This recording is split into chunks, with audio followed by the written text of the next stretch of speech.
interrupt your program to bring you this important podcast. How to 911. Can you put me out of service on a podcast, please? Welcome, everyone. Welcome back. This is enjoyable for us. This is PSA number 6.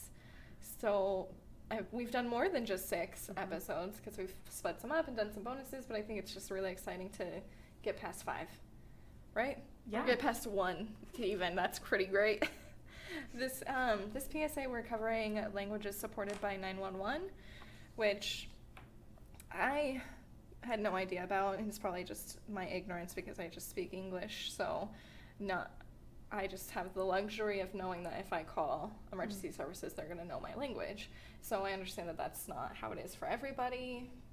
Obviously, there's hundreds and hundreds of languages, so we have to find a way to support and help those people out as well. So there are other tools in which we can help you. We have this cool button that we push on our phones that puts us through to a company that we use called Voyance. Not sure if I can use the name or not. Let's see why not. Okay, Voyance. This is not a plugin for Voyance. We just use it. That is what we use. And it works. We can always check. Yep. We'll check. I And have we a while use to edit this beep. out. So we use the third-party translator, basically, and they have trained people working 24 hours a day, 7 days a week, so that you can always get assistance from somebody. Spanish is the most common one that we run into, but we have Russian, Mandarin.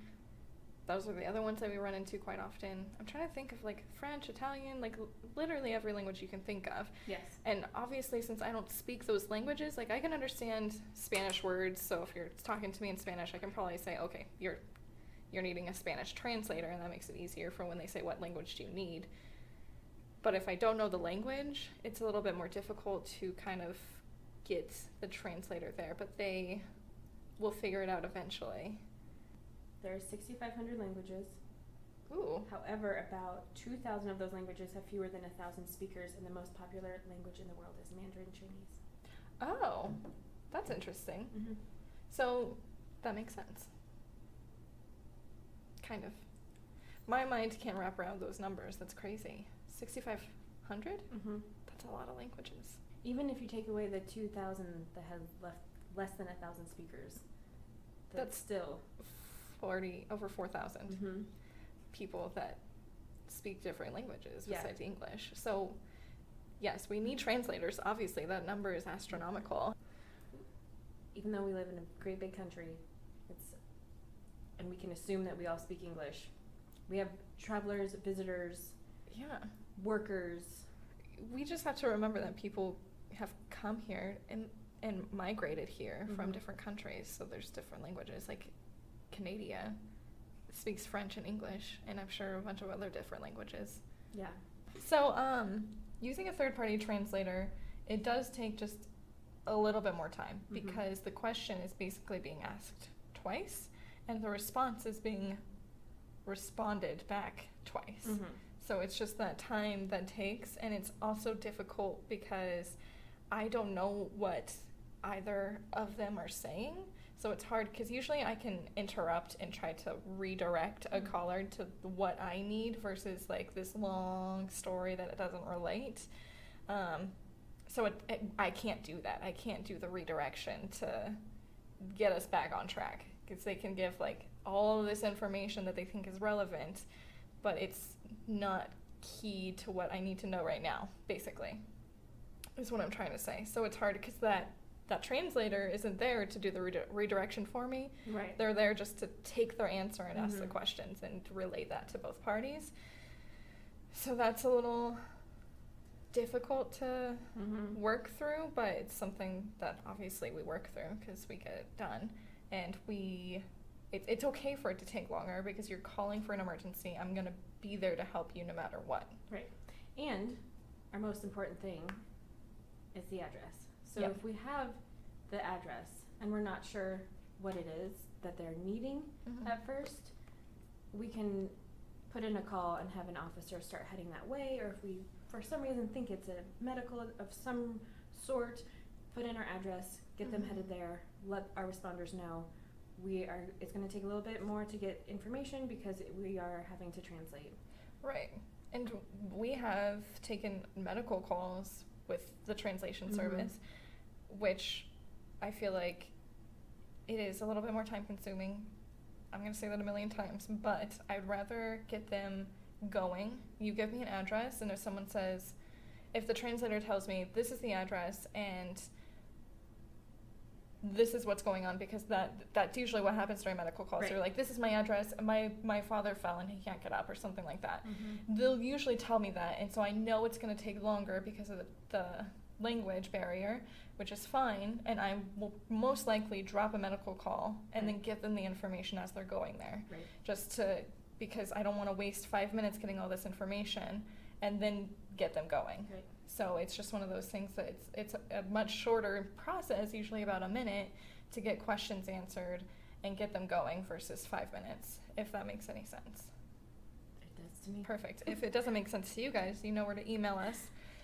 Hopefully. If not, you'll figure it out at the end of this episode.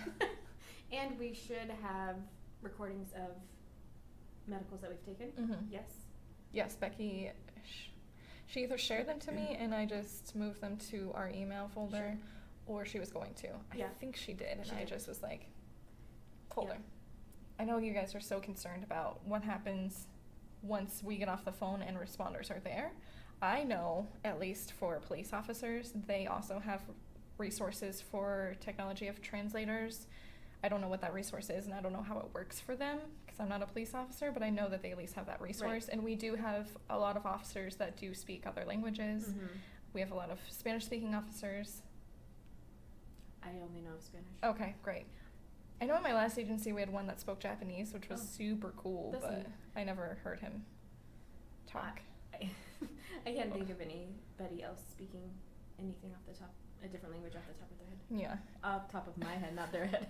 We do have a dispatcher that speaks Spanish as well as English, so that's really nice. If we get if we get a Spanish-speaking caller, if she's working, to put them through to her, because it's going to be a little bit easier of a process that way, but... Yes, and I would just say, I can only imagine, because I obviously am not in the field. I wonder what it's like when they get there, if you're seeing it, the first responders are seeing it, and the people that are not able to speak English, or as well as, English is their second language, are they able to use hand gestures as, like, I heard here, or, I've been doing this, or something. Right. So. I feel like that, especially if I were to go to a place that I don't speak, I would be very, like, hand gesturing, or, like, if I was ordering from a menu, I'd be pointing. So you can't say that this might be a traveler that speaks Spanish, and they're like, I want to go to Loveland, Colorado for some reason, and they're here, and if I went to France, I'm not going to learn French. Yeah, the whole thing. I might learn, where's the bathroom? Stop talking to me. I'm lost, And thank you. Oh, yeah, that too. Please. But that's, S'il vous plaît. I've watched enough Disney movies that Ratatouille. That I know a little French. Merci. Is that even? I don't even know if Ratatouille is Disney. I don't know, but it's precious. If I was an international traveler and I went to France and I tripped and broke my knee, when they got there, I wouldn't expect them to speak English. Hopefully, France 911 or whatever it is would be able to translate on the phone with me until they got there. And when they got there, I'd point to my knee and be like, ow, hurt, broken. Yeah. However I'm able to gesture. Yeah, right. I was going to say, that's why you learn emergency sign language, but not everyone speaks sign language. Never mind. Do you speak sign language? I know it was like some emergency sign language. That's cool. This means emergency. And that's American standard. Yeah, American Sign Language again. Yeah, so it's English Sign Language. Exactly. It's stupid. You know what's universal? Ow. I think ow is universal. Owie! Knee, my knee hurts. I might just have to edit all that out. Yeah. we're trying to be as respectful as we can while trying to like give the knowledge of like these things happen, and it's not fault of the person that cannot speak English. It is no fault on them. That is their life, their business. We are just there to help them. Right. That's basically all I'm trying to say. However we can help them. However we can help them. And like, yeah, like the responders can obviously have a visual, like if people are fighting in the background, there's enough context clues on scene for them to see and be like, we need to break these people up. And breaking people up, the moment someone starts tugging on me, I can see and know that that means I'm trying to get separated. Woo, hitting the microphone. Whatever. I'm just going down a rabbit hole now. All right, rabbit hole. So, where are we? I don't even know. Officers have this technology too, and they're able to, in the field, get language translation services if they need to. Also, I think that's what we should talk about. In order for them to speak a different language other than English, which is may or may not be their first language, they have to take a test to get certified in it. So it's not just somebody like me who can say, "Donde está el baño?" You know what I mean? Which I don't even know if that was correct or not. I think so. Oh, perfect. I was like, is it male or female? Masculine or feminine? Not male or female. God, I'm going to edit so much out. We haven't recorded in a long time, and I don't know how to act. Your video game's big. Pause, go. Pause, go. It's fine. So we have to get certified in the language in which we are wanting to be a second interpreter to, I guess. Is that the correct word? A second speaker? A speaker of that language. Interpreter, second language. I'm done talking. We have to get certified in a language in which we want to speak as well. So just remember that so that there's not somebody that doesn't, like, knows 5 words, isn't out there trying to solve crimes for somebody that can't speak English, you know, so that there's, like, no false interpretation. Another thing to remember when we're using a third-party translator for the language system, it isn't word for word. So as many of us know from learning in high school Spanish class, that it's meaning for meeting. Meaning for meeting. For some reason it sounds like I was saying meeting. Meaning for meaning. Because there's not always the same words in English as there are in Spanish, or in Mandarin, or in French, or, you know, on and on and on. It's something that I think is great, that people that learn other languages that can interpret what the person means and what that means in English. So that might also take a little bit, and that is so far beyond my knowledge that it's great. Great. Okay, cool. So our service that we use, Voyance, this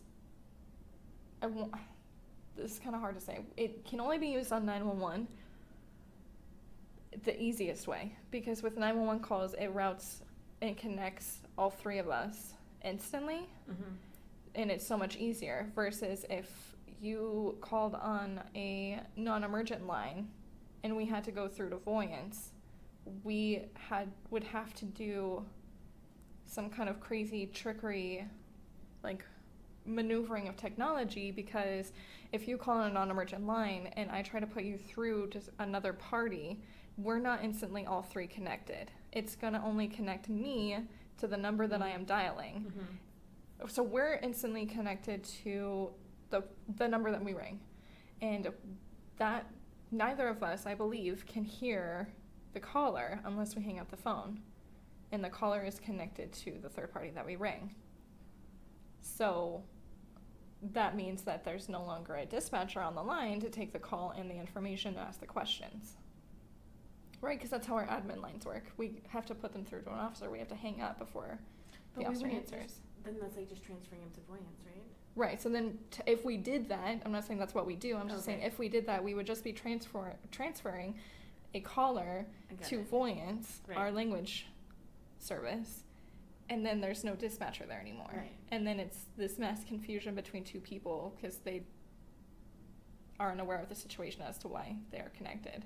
And all of a sudden Voyance is a dispatcher. Right, all of a sudden Voyance. And so Haley told me of one time she had to do that through an admin line. And the way she explained it, I don't remember. But can you think of a way in which you can do that through admin? For an emergency, I think there's a way you can make it like a 3-way call. I just don't know how to do that. Things we need to go over, because I would need to too. I mean, we don't do it very often, so. We hardly do it ever. It's always officers asking for us to get connected to a caller, or a caller asking to get connected to an officer, or we're just transferring people over. It's something that we do not need to be on the line for. Right. So there's a way to make it a 3-way call, but it's just like hook, flash, blah, like, yeah. Okay, so this episode, we're going to go and educate ourselves on how to do this, because with my luck, now that I'm bringing this out into the world, I'm going to get like a whole bunch of them. I'm going to get a caller that doesn't speak English, and I'm going to be like, dang it, I should have researched this a little bit better. Right.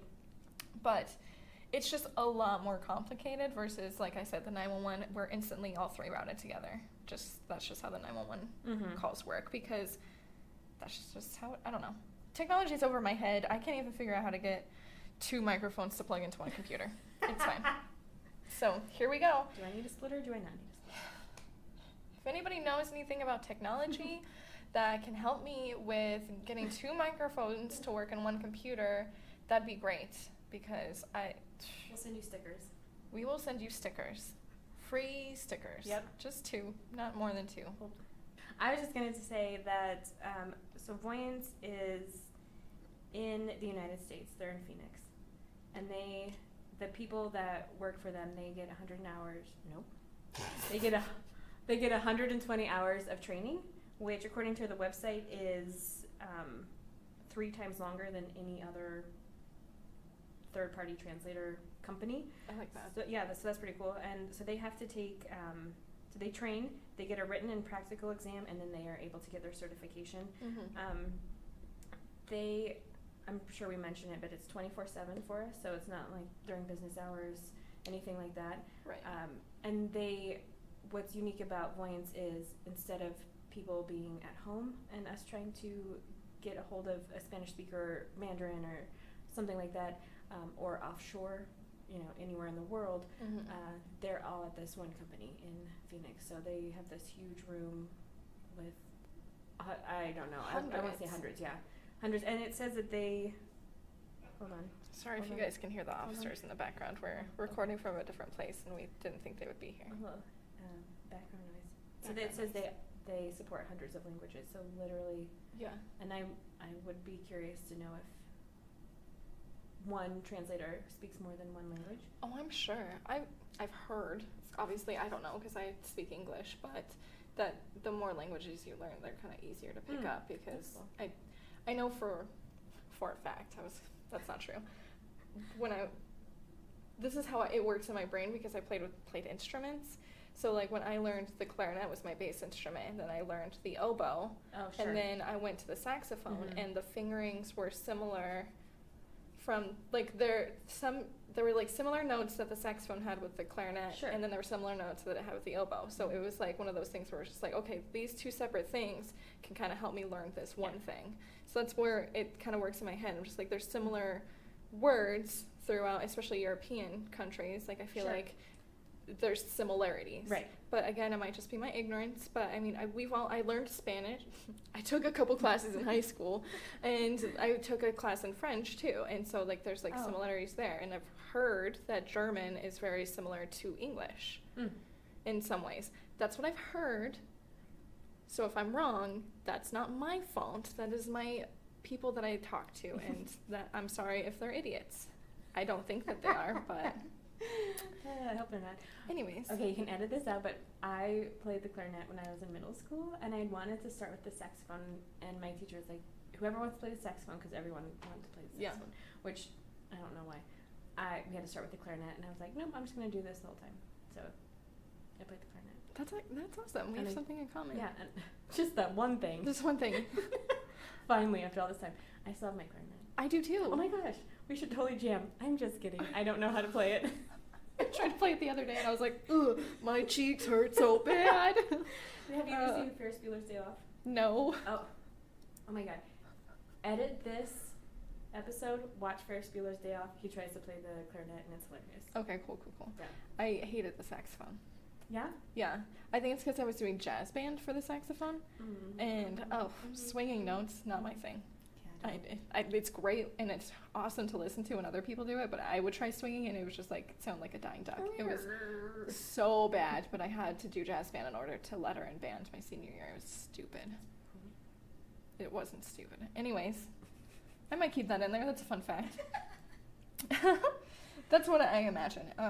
Yeah, we looked up pictures on Voyance's website online, and there's you can see the room is huge. It's just one huge room with office, little cubbies where people work.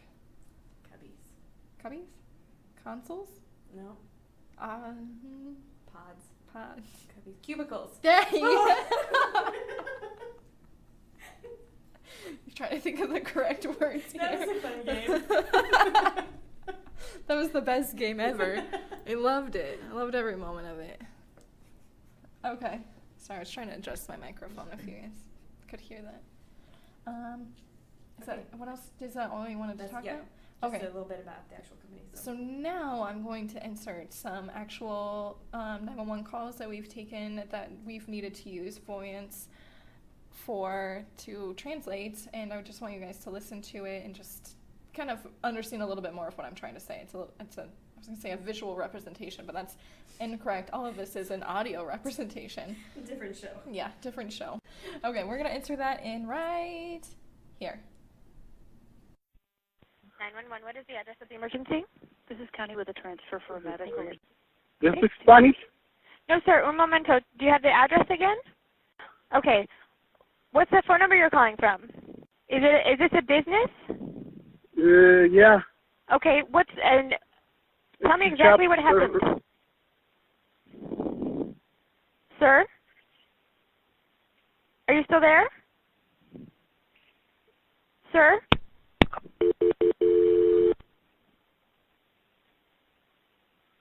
Please select the language you need.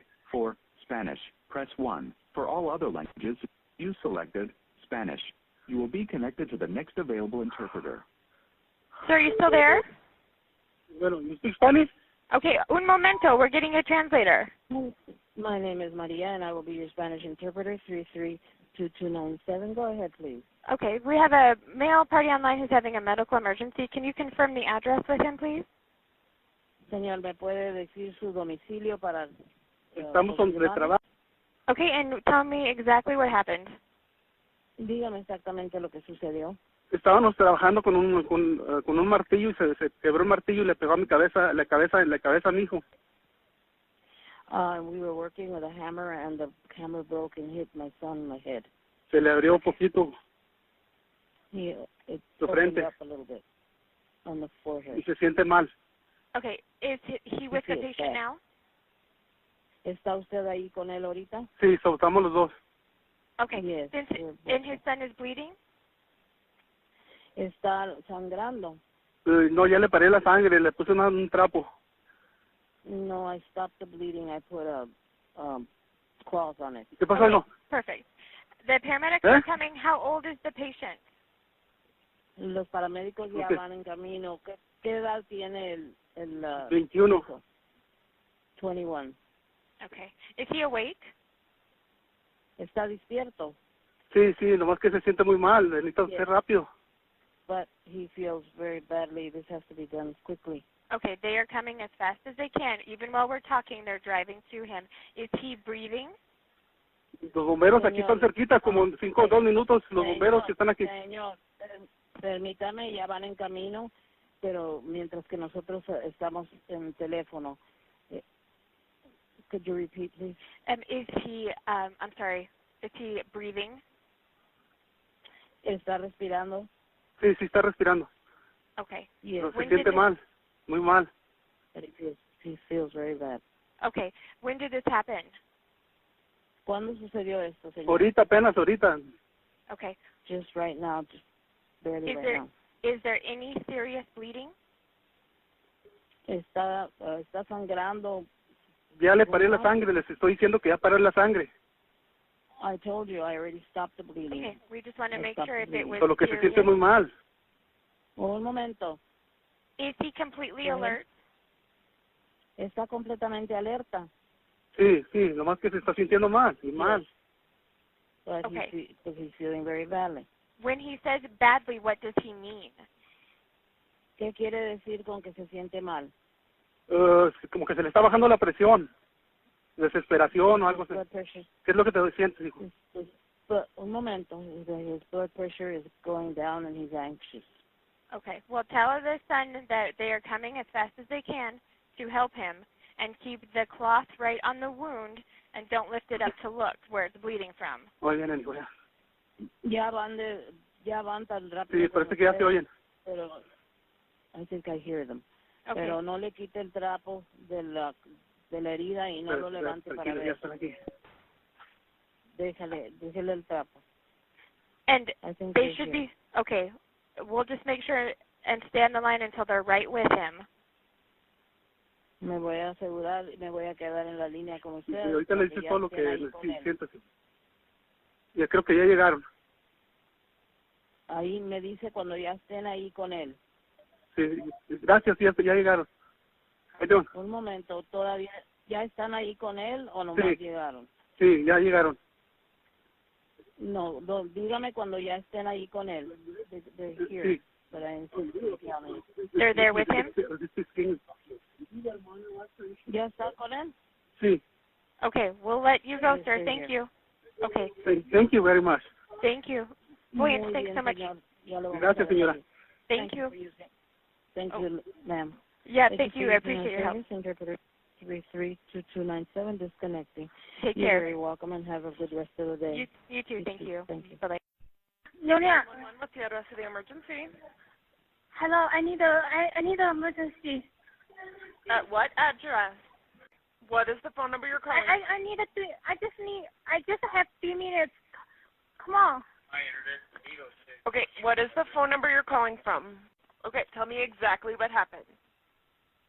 My mom is. She don't know what happened. I don't know. My mom just will be die. What happened to your mom? It's sick. Your mom is sick. Yeah. Okay, how is she sick?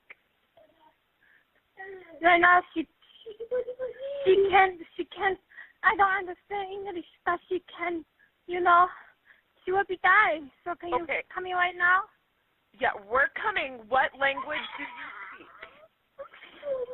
Mandarin. Okay, hold on a second for me. Stay on the line, okay?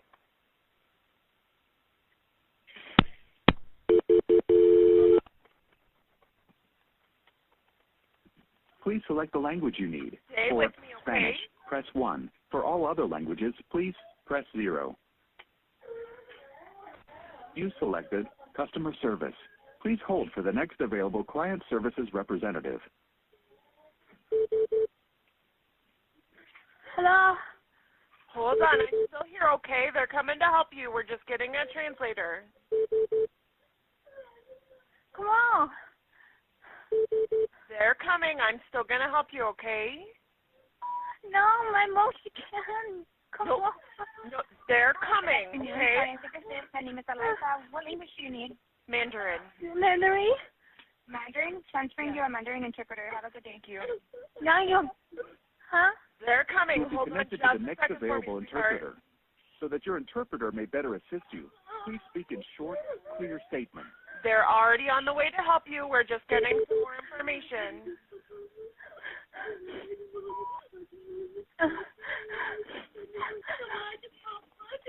Good afternoon. My name is Michelle. I'll be your Mandarin interpreter 353-551. I will interpret everything you say and keep it confidential. 911, what is the address of the emergency? 请问你紧急状态的数值是什么？ Hello. 紧急状态的数值是什么？ Okay. How old is her mother? 你妈妈多大年龄？我妈妈40几岁。 In her 40s. Okay. Is she awake? The interpreter requires clarification. Could you please clarify your question? Is she awake?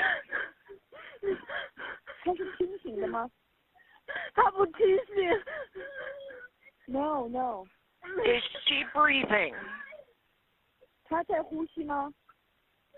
她快没有呼吸了。Almost out of breath. Please help my mom. Okay, I am sending paramedics to help you now. Yes, please. 人员上路了。You have the daughter? What? You have the daughter? She's sick. With what? She's sick with what? I don't know. She's thinking about it. Are you talking to the firemen? Yes. Okay, perfect. I have help on the way. Okay, I'll go ahead and let you go. Thank you for your help. I hope that was entertaining and informative enough for you guys. And so next we're going to talk about other quote-unquote languages that are supported that are supported by 911, which we've already briefly talked about in a previous episode. It's called TDD, which is a telecommunications device for the deaf and hard of hearing. And that's something that comes into our computers as a 911 call. It just says something TDD. I don't remember what the first word is. I feel like it says LVTDD or something. LV, like for Loveland? Yeah, that's probably it. And that's kind of interesting because it's literally just two computers talking to each other versus phone lines talking to each other. It works a little bit differently because the device that the caller has, at least when I looked it up online, I'm sure it's probably a little bit more advanced now. It's literally like a computer that they can type up on. I think that's it.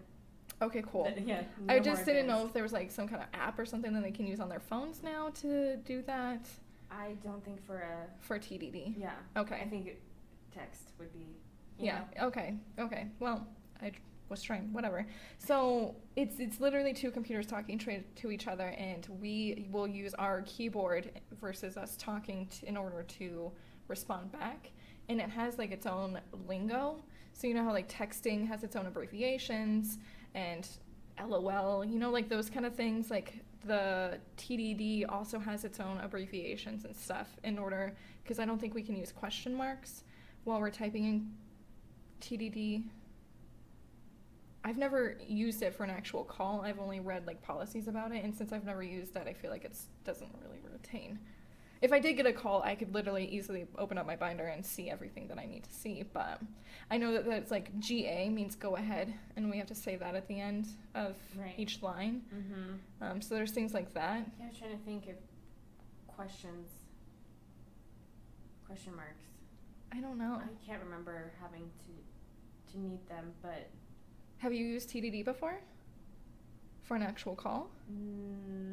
No. If I did, I obviously don't remember. But I'm trying to think, because we have pre-programmed responses, yeah, and questions, yeah, sorry. so I'm trying to think that if they put them in there just because it's usual for us to do that when we're typing. Yeah, and I think it's also, we have the pre-programmed questions / responses, or it's basically questions, like whatever. We have those just to make it a little bit easier for us too, just so we can put a drop-down box and click on what we want to say, because first thing that we always want to say is 911, what's the address of the emergency? And so if they don't give us that in the message that they send us, then we'll have to follow questioning based on that. Right. So, which is also something that we have to use with our computers, since it's basically a phone line. We have to go through a different tab and section in order for it to be activated into TDD for us to get those answers. It doesn't just pop up on our screen like a text to 911 does. Right. We have to actually activate it, which I like to do when I have an open line because it's really loud and it gets people's attention. So, like I said, it's basically like two computers IMing each other, just a little bit of a different situation there. And there's a thing called TTY, which is basically TDD. I think TDD is the overall service, and then TTY gets telephone to telephone typewriter. Right. So I think that is the device that you have to use in order to make it work. That makes sense. That's what I read, so if I'm incorrect from my understanding of what I read, I'm so sorry. I was trying really hard to educate myself on it, but it's hard to, I have to physically do things in order to learn it, so I would have to get somebody else's device that has a TDD or TTY activation in order for me to understand their side of it. I can only explain my side of it. Does that make sense? Yes. We used to have one downstairs in the foyer. So when people called up, if they were deaf or hard of hearing, they would be able to, and we could go down and, sorry, there's a plane taking off and it looks like a Southwest one and we don't have Southwest here. So I was like, what's going on? It looks like there's something following it. Please edit this out. Oh, it's the wing. Okay, sorry. It's the biggest squirrel ever. So you could go downstairs, and it is a small electronic or like a digital typewriter. So, and it was like super old school with the letters looked all funny and stuff. Right. But so you could go downstairs and use that, and then we used to have, I think when I first started, the same thing upstairs, and when they needed to send a teletype, that's what they would do. They would be like, oh, teletype to this place, and then go over and da-da-da-da-da on that. I'm pretty sure, and obviously we haven't had that forever and ever, and we do that all via computer now, so. I don't understand technology, but what I understand about it is that it works, and I know how to use it for the most part. It's a basic knowledge, and thankfully through training they've taught me how to use everything that we need to use to do our job. It's just my mind just gets blown when we talk about technology that's outside of my realm of knowledge, because technology literally goes right over my head. It is so interesting, and it's so intricate, and it's just so... I think it's brilliant. The people that understand it, good for you, because it's just so over my head. What I think is neat is these things, like learning that TTY is a telephone to telephone typewriter, but we call other things a teletype or, a TTY, and where did we get this language first, and how has it translated to the new things that we're doing? Right. Even when we were recording the other day, and you were showing the old phone system, that's over my head. Like something that was quote unquote basic back 20 years ago looks so complicated, and like something that I don't even think I would be able to use. Right. Like changing out reels in order for phone calls and stuff like that stresses me out. Like, what happens when you run out of a reel? Right. Like, is your phone call no longer recorded? Right. The things we take for granted, I think, like all this digital recording and voice over internet and all that stuff where it just works. And I, as a person that doesn't understand technology, I accept it. Yes. Thank you for working for me because I can't fix it. And then when it doesn't, whoops. Yeah, it's like, wait, what? Hey, Frank. Frank and Lita and all of these people that companies and that understand that stuff. I'm so thankful for you. Thank you, everyone. Thank you. That knows the technology. So then another thing that we use, it's not like a service or a system that we use in order for this to happen. It's like a service that the caller is using, because that's how again, this is just my lack of knowledge, but this is my somewhat understanding based on the calls that I've taken, that the service that they use in order to call things, especially emergency services, but it's not something that we have to use and we have to tap into in order for it to work for us. Right. So I had a call like this the other day where somebody spoke American Sign Language and they had a video chat with their interpreter, and that was put through to 911. So I was speaking to the interpreter, and then it's just like how it was for voyance. Like, I'm speaking to the interpreter is speaking with the caller, and back and forth and back and forth. It's just interesting to me because it's a video chat between two people that somehow gets routed to a phone line. Right. Which, again, technology, way over my head. So it works out, but there's also calls like that happen that there are provided for people that don't speak or are unable to speak because of disabilities. Is there anything else that you think we should cover? I think that's basically covers everything that we deal with languages. Mm-hmm. Yeah. Yeah. Thanks, guys, for listening. And don't forget to subscribe to get the latest updates. Follow us on Instagram, the How to 911 podcast. And also like us on Facebook at Loveland Emergency Communication Center. If you have any questions about this, because I'm only talking about things that I have experienced, and there's a plethora of things that could happen. So if you have a question about somebody needing to use a language service through 911, please give us a call. Nope, don't give us a call. Email us at howto911@cityofloveland.org, and we will find out the answer for you. Yeah. Don't call, because I'm probably going to say, I don't know. I need to look that up and research it in order to get you an answer. So please don't call. If you do need to call for a non-emergency situation, and that phone number is 970-667-2151. Next time we will go super in depth about something that we've talked about in every episode. Almost every episode. I don't think we talked about it in this one, but I think this needs education to the public, as well as attention from the public, and in general. I think people need to realize that it's kind of something that needs to be worked on a little bit better. Yeah. It needs to be worked through a little bit better with the advances of technology, and that is locations from cell phones. Because as we said before, we can get a quote-unquote location. It's just not very accurate sometimes, most of the time, usually. So until then, know where you are, know your phone number, and tell us exactly what happened.